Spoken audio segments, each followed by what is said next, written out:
Hi friends, welcome back to my channel. ఈరోజు ఈ వీడియోలో ఒక బెస్ట్ స్కీమ్ గురించి అయితే మీకు ఎక్స్ప్లెయిన్ చేస్తాను. ఇది 100% security scheme plus government scheme అనమాట ఇది. సో ఈ స్కీమ్ మీరు ఇన్న తర్వాత కంపల్సరీగా అయితే అకౌంట్ ఓపెన్ చేయడానికి అయితే ట్రై చేయండి. చాలా మంచి స్కీమ్ ఇది. సో ఈ స్కీమ్ నేమ్ వచ్చి సుకన్య సమృద్ధి అకౌంటు. సో ఇప్పటి వరకే చాలామంది ఈ యొక్క అకౌంట్ అనేది ఓపెన్ చేసే ఉంటారు. ఎవరైతే ఓపెన్ చేయకుండా ఉంటారో, మీ ఇంటి పక్కన ఎవరైతే చిన్నపిల్లలు ఉన్నారో వాళ్ళకి అందరికీ ఈ వీడియో అయితే షేర్ చేయడానికి ట్రై చేయండి. సో మొదటిసారి మన ఛానల్ కానీ చూసినైతే లైక్ చేయండి, అదేవిధంగా సబ్స్క్రైబ్ చేసుకోండి. ఓకే ఫ్రెండ్స్, ఆలస్యం చేయకుండా మనమైతే వీడియోలోకి వెళ్ళిపోదాము. సో ఈ సుకన్య సమృద్ధి అకౌంట్ అంటే ఏమిటి, అదేవిధంగా ఈ ఖాతాని ఎవరు తెరవచ్చు, మనం ఎంత డిపాజిట్ చేయొచ్చు, దీని యొక్క మెచ్యూరిటీ పీరియడ్ ఎంత, మనం కట్టాల్సిన అమౌంట్ ఎంత, అదేవిధంగా వడ్డీ రేటు, దీనికి సంబంధించిన ఇన్కమ్ ట్యాక్స్ అంటే పన్ను విధాలు కానీ, నెక్స్ట్ మనం ఎప్పుడు అమౌంట్ మధ్యలో తీసుకోవచ్చు, ఇలాగ అన్ని విషయాలు క్లియర్గా ఈ వీడియో అయితే మనం తెలుసుకుందాము. సో లాస్ట్ వరకు అయితే చూడడానికి ట్రై చేయండి. సో ముందు మనం సుకన్య సమృద్ధి యోజన అంటే ఏమిటి తెలుసుకుందాం. సో సాధారణంగా ఈ అకౌంట్ చెప్పాలంటే మనము అంటే చిన్నపిల్లకాయల మీద చిన్నపిల్లకాయలపై ఒక అంటే కొంతమందికి కొన్ని డ్రీమ్స్ అయితే ఉంటాయి. వాళ్ళు పుట్టంగానే వాళ్ళ మీద ఒక అకౌంట్ ఓపెన్ చేయాలని, వాళ్ళ మీద ఒక ఎఫ్డి చేయాలని, ఇలాంటి కోరికలు ఉంటాయి అనమాట. సో అలాంటి వాళ్ళకైతే ఈ స్కీమ్ ఇంకా బెస్ట్ అని చెప్పొచ్చు. సో వాళ్ళు పుట్టంగానే ఈ సుకన్య సమృద్ధి అకౌంట్ అయితే ఓపెన్ చేసుకోవచ్చు. వాళ్ళకి 21 సంవత్సరం వచ్చిన తర్వాత ఒక పెద్ద అమౌంట్ అయితే రావడం జరుగుతుంది. ఈ అమౌంట్తో వాళ్ళు డిగ్రీ చదువుల గురించి కావచ్చు, పెళ్ళిళ్ళ గురించి కావచ్చు, మీరు సపరేట్గా సేవ్ చేసే అవసరం లేదండి. ఈ స్కీమ్లో కానీ మీరు ఇన్వెస్ట్మెంట్ చేసినట్లయితే వాళ్ళ యొక్క లైఫ్ అనేది సెటిల్ అయిపోతున్నట్టే. ఫ్యూచర్ పర్పస్ కోసం అయితే ఈ స్కీమ్ అయితే మీరు వెనక ముందు ఆలోచించకుండా ఓపెన్ చేసుకోవచ్చు. దీనికి సంబంధించిన వడ్డీ రేటు కూడా ఎక్కువగానే ఉంటుంది. నెక్స్ట్ అయితే ఈ అకౌంట్ ఎవరు ఓపెన్ చేసుకోవచ్చు, మీ పాప పుట్టినప్పటి నుంచి 10 ఏళ్ళ లోపల ఉన్న వాళ్ళు ప్రతి ఒక్కరూ ఆడపిల్ల పేరు మీద ఈ అకౌంట్ అయితే ఓపెన్ చేసుకోవచ్చు. అయితే ఒక కుటుంబంలో 2 ఆడపిల్లలకు మాత్రమే ఈ అకౌంట్ అయితే ఓపెన్ చేసుకోవచ్చు అండి. ఒకటి పోస్ట్ ఆఫీస్లో చేసుకోవచ్చు, 2 బ్యాంకులైనా ఓపెన్ చేసుకోవచ్చు. సపోజ్ 3 అకౌంట్లు కూడా చేసుకోవచ్చు. ఎలాంటి కండిషన్లో, సపోజ్ ఫస్ట్ ఒక ఆడపిల్ల పుట్టిన తర్వాత వాళ్ళ మీద మనం అకౌంట్ కానీ ఓపెన్ చేస్తే, నెక్స్ట్ ట్విన్స్లు కానీ పుడితే వాళ్ళిద్దరికీ చెరో అకౌంట్ ఓపెన్ చేయొచ్చు. అంటే మొత్తం 3 అకౌంట్లు.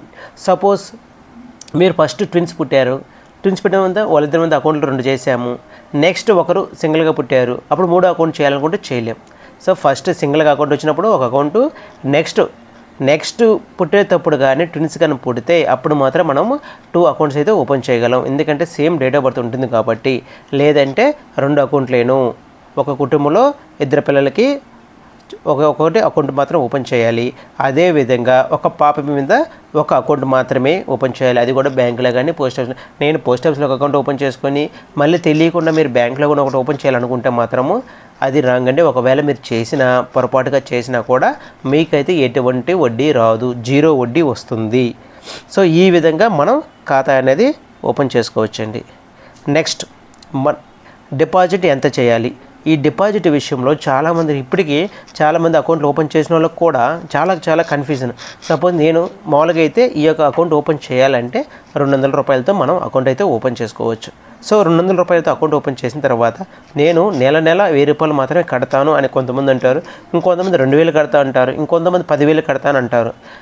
ఇందులో మీరు తెలుసుకోవాల్సిన విషయం ఏంటంటే ఒక ఫైనాన్షియల్ ఇయర్కి మీరు 1,50,000 కన్నా ఎక్కువ కట్టడానికి లేదు. ఫైనాన్షియల్ ఇయర్ అంటే ఏంది, ఏప్రిల్ టు మార్చ్. సపోజ్ ఇది 2025 కదా. సో ఏప్రిల్ నుంచి 2020 మార్చ్ వరకు 1,50,000 కన్నా ఎక్కువ కట్టకూడదు. అంటే 1,50,000 కట్టాలని కూడా డౌట్ రావచ్చు. కాదండి, 1,50,000 లోపల మీరు ఎంతైనా కట్టచ్చు, లేదా ఒకేసారి 1,50,000 కట్టచ్చు. మీరు ఎన్నిసార్లు కట్టచ్చు, ఎంతైనా కట్టవచ్చు. మీ దగ్గర 500 ఉంటే 500, 100 ఉంటే 100, 250 ఉంటే 250, 500 ఉంటే 500, 1000 ఉంటే 1000, అట్లా ఎంతైనా ఎప్పుడైనా ఎంతైనా కట్టచ్చు. ఈ నెల నేను 1000 రూపాయలు కట్టాను, వచ్చే నెల 1000 కట్టాలా అనే రూల్ లేదు. నేను 12 నెలలు 1000 కట్టుకుంటాను, అది మీ ఇంట్రెస్ట్ అండి. ఒక నెల 2000 అంటే 2000 కట్టచ్చు. లేదు నేను లాస్ట్ మంత్ 1000 కట్టలేదు, ఈ మంత్లో 1000 కట్ట 2000 కడతాను అంటే అది మీ ఇష్టం. కట్టొచ్చు, కట్టకపోవచ్చు, ఎంతైనా కట్టొచ్చు అండి. అది మాత్రం గుర్తుపెట్టుకోండి. ఇంత కట్టేయాలని రూల్ లేదు. మీరు ఓన్లీ ఫైనాన్షియల్ ఇయర్కి 1,50,000 కన్నా దాటకుండా కట్టుకోవచ్చు. ఎంతైనా కట్టచ్చు, ఎప్పుడైనా కట్టచ్చు, ఎన్నిసార్లు అయినా కట్టచ్చు. ఓకేనా. నెక్స్ట్ అయితే నెక్స్ట్ మెచ్యూరిటీ, దీని యొక్క పీరియడ్ ఎంతవరకు. ఇంకొంతమంది సో ఈ విషయంలో కూడా చాలామంది కన్ఫ్యూజ్ అయిపోతుంటారు. ఎందుకంటే పాలసీ వచ్చి అంటే పోస్ట్ ఆఫీస్కి వెళ్ళినప్పుడు వాళ్ళు ఏం చెప్తారు, 15 సంవత్సరాలు కట్టాలి అంటారు. 15 సంవత్సరాలు అంటే ఆ పాపకి 15 సంవత్సరాలు వచ్చేదా కట్టాలనా, లేదంటే 15 సంవత్సరాలే కట్టాలా, మళ్ళీ 21 సంవత్సరం అంటారు ఏంటి, అసలు చాలా వరకు కన్ఫ్యూజ్ అవుతుంటారు. ఏమండి, మీకు ఒక అకౌంట్ మీరు పాప మీద సపోజ్ పాపకి 0 సంవత్సరం నుంచి 5 సంవత్సరం ఉండొచ్చు, 10 సంవత్సరాలు ఉండొచ్చు, అంటే 10 ఇయర్స్ లోపలే కాబట్టి సపోజ్ 5 ఇయర్స్ ఉన్నప్పుడు అకౌంట్ ఓపెన్ చేస్తే అంటే 5 ఇయర్స్ నుంచి మీరు ఓపెన్ చేసినప్పటి నుంచి 15 ఇయర్స్ కట్టాలి. అంటే 15 సంవత్సరాలు, అంటే పాపకి 20 వచ్చే వరకు కట్టాలి. అంటే నెక్స్ట్ 6 ఇయర్స్ హోల్డ్ ఉంటుంది, అంటే 21 ఇయర్స్. అంటే మెచ్యూరిటీ పీరియడ్ వచ్చి 21 సంవత్సరాలు, మీరు కట్టాల్సిందే 15 సంవత్సరాలు. అంతేకాని పాపకు 15 వచ్చినప్పుడు కాదు. ఇది మాత్రం బాగా గుర్తుపెట్టుకోండి. పాపకి 15 వచ్చినప్పుడు కాదండి. సపోజ్ పాపకి 0 వయసు ఉంది, 0 వయసునప్పుడు మీరు అకౌంట్ ఓపెన్ చేశారు, కరెక్ట్గా పాపకి 15 సంవత్సరాలు రాగానే మీ పీరియడ్ కూడా అయిపోతుంది. నెక్స్ట్ 6 ఇయర్స్ హోల్డ్ ఉంటే పాపకు 21 వస్తాయి. సో 21 ఇచ్చినప్పుడు మీ యొక్క అమౌంట్ మెచ్యూరిటీ, మీరు కట్టిన డబ్బులు అప్పటిదాకా వచ్చిన మెచ్యూరిటీ అమౌంట్ మొత్తం వస్తుంది అన్నమాట. సో ఈ విధంగా మీకైతే మెచ్యూరిటీ పీరియడ్ అయితే ఉంటుంది. సో అర్థమైంది అనుకుంటున్నాను. నెక్స్ట్ ఇంట్రెస్ట్ రేటు అంటే వడ్డీ రేటు. సో ఈ సుకన్య పథకంలో వడ్డీ రేటు ప్రజెంట్ అయితే 8.2% పర్ యానం. ఇది మనకి చక్ర వడ్డీ రూపంలో అయితే వస్తుంది. వడ్డీ మీద వడ్డీ అంటే ఎట్లా అంటే సపోజ్ మీరు ఈ ఇయర్ నెలకు 1000 రూపాయలు అనుకుంటే సంవత్సరం 12,000 కడతారు. సో 12,000 కట్టిన తర్వాత మార్చి వరకు కడతారు కదా ఫైనాన్షియల్ ఇయర్. నెక్స్ట్ ఏప్రిల్లో ఫస్ట్ వీక్లో మీకు వడ్డీ అయితే జనరేట్ అవుతుంది. సో నెక్స్ట్ ఇయర్ మీరు 12,000 కడతారు కదా, ఈ 12,000 ఫస్ట్ వచ్చిన 12,000 దానికి వచ్చిన వడ్డీ ప్లస్ మళ్ళీ 12,000 కడతారు కదా, ఈ 12,000 వరకే ఇవ్వరండి వడ్డీ. ముందు కట్టిన 12,000 ప్లస్ ఇప్పుడు తర్వాత కట్టిన 12,000 మీకు వచ్చిన వడ్డీ. సో ఈ మూడు కలిపి మళ్ళీ వడ్డీ వస్తారు. అంటే వచ్చిన వడ్డీ కూడా మళ్ళీ వడ్డీ వస్తుంది అనమాట. దాన్నే చక్ర వడ్డీ అంటే వడ్డీ మీద వడ్డీ అనేది అనమాట. సో ఈ విధంగా మీకు వడ్డీ అయితే రావడం జరుగుతుంది. మీరు 15 ఇయర్స్ కడతారు కదా, 6 ఇయర్స్ హోల్డ్ ఉంటుంది కదా, ఈ 6 ఇయర్స్ కూడా వడ్డీ అనేది జనరేట్ అవుతుంది. సో అదేనమాట. నెక్స్ట్ పన్ను ప్రయోజనాలు అంటే ఈ స్కీమ్లో పెట్టుబడి పెడితే కొంతమంది మెచ్యూరిటీ ఉన్నప్పుడు ట్యాక్స్ కట్ అవుతుందా, ట్యాక్స్ డిడక్ట్ అవుతుందా అని కూడా కొంతమందికి డౌట్ ఉంటుంది. సో ఈ స్కీమ్లో పెట్టుబడి పెడితే మెచ్యూరిటీ మొత్తానికి పన్ను అయితే ఉండదండి. ట్యాక్స్ అయితే ఎక్కడ పట్టించుకోరు, ఎక్కడ ట్యాక్స్ అయితే కట్ అవ్వదు. మీకు కట్టిన డబ్బులు ప్లస్ రావాల్సిన మెచ్యూరిటీ అమౌంట్ అయితే మీకు రావడం జరుగుతుంది. అదేవిధంగా మీ యొక్క పాపకు సంబంధించిన తల్లిదండ్రులు కానీ ఎంప్లాయీస్ కానీ అయితే వాళ్ళు కానీ ఇన్కమ్ ట్యాక్స్ పే చేసే వాళ్ళు అయినా అయితే ఇది ట్యాక్స్ రూపంలో ఇన్కమ్ ట్యాక్స్ 80C సెక్షన్ కింద మీరు ట్యాక్స్ రూపంలో చూపించుకోవచ్చు. 1,50,000 వరకు ట్యాక్స్ రూపంలో మీరు చూపించుకోవచ్చు. సో ట్యాక్స్ రూపంలో కూడా దీన్ని పొదుపు చేయొచ్చు. నెక్స్ట్ విత్డ్రాయలు. సో మనకి విత్డ్రాయల్ అంటే మనకి ఎప్పుడైనా మధ్యలో డబ్బులు అవసరం అయితే ఈ స్కీమ్లో మనం తీసుకోవచ్చా తీసుకోకూడదా, ఇది చాలామంది కూడా క్వశ్చన్ మార్క్ ఉండొచ్చండి. మనం విత్డ్రాయల్ అయితే తీసుకోవచ్చు. ఎంత 50% అయితే విత్డ్రాయల్ తీసుకోవచ్చు. ఎప్పుడంటే సో పాపకి 18 సంవత్సరాలు నిండిన తర్వాత అయినా తీసుకోవచ్చు, లేదా పాపకు 10th క్లాసు అయిపోయిన తర్వాత అయినా తీసుకోవచ్చు. సో 10th క్లాస్ అయిపోయిన తర్వాత అంటే వెంటనే స్టడీ పర్పస్ మాత్రమే తీసుకోవచ్చు అండి. మన ఫీజు పర్పస్ కోసం మన దగ్గర డబ్బులు లేవు, మన కట్టిన అమౌంట్లో కొంచెం తీసుకోవాలనుకుంటున్నాము, మనం ఏ కాలేజీలో అయితే జాయిన్ అవుతున్నామో ఆ జాయిన్ అయినప్పుడు ఫీజు రిసిప్ట్ ఉంటుంది కదా, సో ఆ ఫీజు రిసిప్ట్ మీరు పోస్ట్ ఆఫీస్లో కానీ బ్యాంకులో కానీ సబ్మిట్ చేస్తే దానికి సంబంధించిన కాగితాలు కానీ మీరు సబ్మిట్ చేస్తే మీకు 50% విత్డ్రాయల్ అయితే ఇవ్వడం జరుగుతుంది.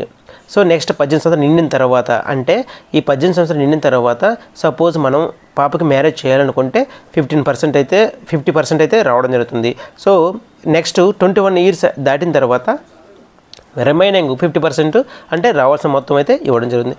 ఈ విధంగా మనం అర్జెంట్ అవసరాలకి అత్యవసరాలకి అయితే 50% వరకు అయితే తీసుకోవచ్చు. సో ఇప్పుడు మనం ఎగ్జాంపుల్గా మనం ఎంత కడితే ఎంత వస్తున్నది ఒక ఓవరాల్గా మనం చెక్ చేద్దాము. సో మీకైతే కొన్ని డినామినేషన్ అంటే కొన్ని అమౌంట్లు అయితే మీకు చూపిస్తాను చూడండి. ఒక 500 ఫస్ట్ అయితే 250 రూపీస్ ఒక అకౌంట్ ఓపెన్ చేశారనుకుందాం స్టార్టింగ్లో. నెక్స్ట్ 500 నుంచి మీరు అకౌంట్ అయితే డిపాజిట్ నెల కడుతున్నారు. సపోజ్ ఒక నెలకి 500 కానీ మీరు కట్టినట్లయితే ఇలా 15 సంవత్సరాలు అయితే కట్టాలి. పీరియడ్ వచ్చి 15 ఇయర్స్, మెచ్యూరిటీ వచ్చి 21 ఇయర్స్, అది తెలిసిన విషయమే. కానీ మీరు మొత్తం ఈ 15 సంవత్సరాల్లో కట్టేది 90,000 మాత్రమే కడతారు. మీకు వడ్డీ వచ్చి 1,87,306 రూపాయలు, అంటే 2,77,306 రూపాయలు వస్తుంది. ఇది 500 కడితే 500 కడితేనే మీకు అంత వస్తుంది. సపోజ్ 1,000 రూపాయలు కానీ అయితే మీకు టోటల్ వచ్చి 5,54,613 వస్తుంది. సో అదేవిధంగా 5000 అలా కట్టారనుకోండి, సో మీరు కట్టేది 9 లక్షలు కడతారు మొత్తం. మీకు వడ్డీ వచ్చేది 18 లక్షలు వస్తుంది. 18,73,058 రూపాయలు. సో మెచ్యూరిటీ అమౌంట్ 27,73,058 రూపాయలు. సో ఈ విధంగా అయితే వస్తుంది. సపోజ్ ఒక 10,000 అనుకోండి, ఇంకొక డినామినేషన్ చూపిస్తాను. అంటే నెలకు 10,000. నెలకు 10,000 అంటే మీరు 15 సంవత్సరాలు 18 లక్షలు కడతారు. వడ్డీ వచ్చి 37,46,117 రూపాయలు. అంటే మెచ్యూరిటీ అమౌంట్ 55,46,117. సో ఈ విధంగా అయితే వస్తుంది. మనం మ్యాక్సిమం ఎంత కడతాం? మ్యాక్సిమం కట్టాల్సిన అమౌంట్ ఎంత? 1,50,000 ఒక ఫైనాన్షియల్ ఇయర్కి. సపోజ్ 1,50,000 అంటే నెలకంత 12,500. అంతేనా? నెలకు 12,500 అంటే సంవత్సరానికి 1,50,000. సో మీరు 15 సంవత్సరాలు కట్టేది 22,50,000 కడతారు. మీకు మెచ్యూరిటీ అమౌంట్ 69,32,648.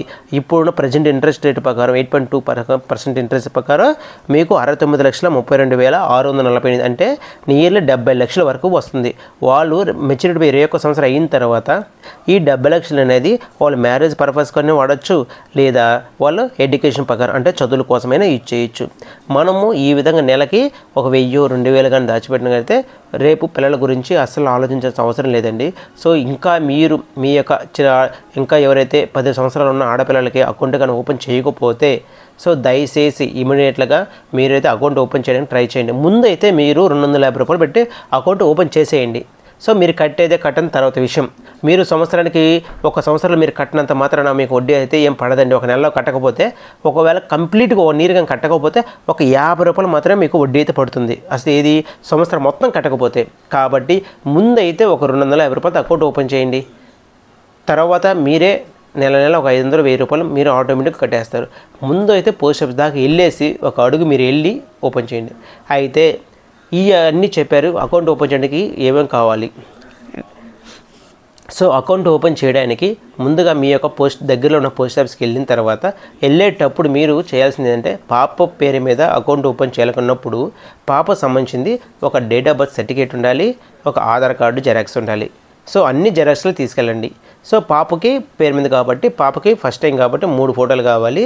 తల్లిదండ్రుల పేరు మీద, తల్లి అయినా తండ్రి అయినా వాళ్ళ పేరు మీద గార్డెన్గా పెట్టి ఓపెన్ చేయాలనుకుంటే, అప్పుడు మనము తల్లిదండ్రులు ఎవరి పేరు మీద గార్డెన్ పేరు ఓపెన్ చేస్తున్నాము వాళ్ళది 3 ఫోటోలు కావాలి. వాళ్ళకి సంబంధించిన ఆధార్ కార్డ్ జెరాక్స్ ఒకటి, పాన్ కార్డ్ జెరాక్స్ ఒకటి. ఇవి తీసుకెళ్ళి మీరు అకౌంట్ ఓపెన్ చేసేటప్పుడు ఎంత అయితే డిపాజిట్తో ఓపెన్ చేయాలనుకుంటున్నారో 250 రూపాయలు రూల్ లేదండి. మీరు 500 అని చేయొచ్చు, 1000 అని చేయొచ్చు, 10,000 అని చేయొచ్చు, మీ ఇష్టం అది. సపోజ్ 250 రూపాయలతో అకౌంట్ ఓపెన్ చేయాలనుకున్నారనుకోండి, 250 రూపాయలు మీరు తీసుకెళ్ళి ఇది నేను చెప్పిన డాక్యుమెంట్ తీసుకెళ్తే మీకు ఇమీడియట్గా పాస్బుక్ అయితే ఓపెన్ చేసి ఇస్తారు. మీరు నెక్స్ట్ మంత్ రెగ్యులర్గా మీరు కట్టుకుంటూ వెళ్ళిపోవచ్చు. ఈ విధంగా అయితే మీరు అకౌంట్ అయితే రన్ చేసుకోవచ్చు. ఇప్పటికే మన ఇండియాలో కొన్ని కోట్ల మంది అయితే అకౌంట్ అయితే ఓపెన్ చేశారు. మీరు ఇంకా ఓపెన్ చేయకపోతే మీరే చాలా లేట్ అయినట్టు. సో దయచేసి వెంటనే మీ దగ్గరలో ఉన్న పోస్ట్ ఆఫీస్కి వెళ్ళి అకౌంట్ అయితే ఓపెన్ చేయడానికి ట్రై చేయండి. సో ఈ వీడియో మీకు ఇన్ఫర్మేటివ్గా ఉందనుకుంటే లైక్ చేయండి, అదేవిధంగా హైప్ చేయండి. మొదటిసారి మన ఛానల్గా చూసినట్లయితే సబ్స్క్రైబ్ చేసుకోండి. ఇలాంటి మరిన్ని వీడియోలు మీ ముందుకు తీసుకురావడానికి నాకు కూడా కొంచెం సపోర్టింగ్గా ఉంటుంది. Thank you friends. Thank you for watching this video.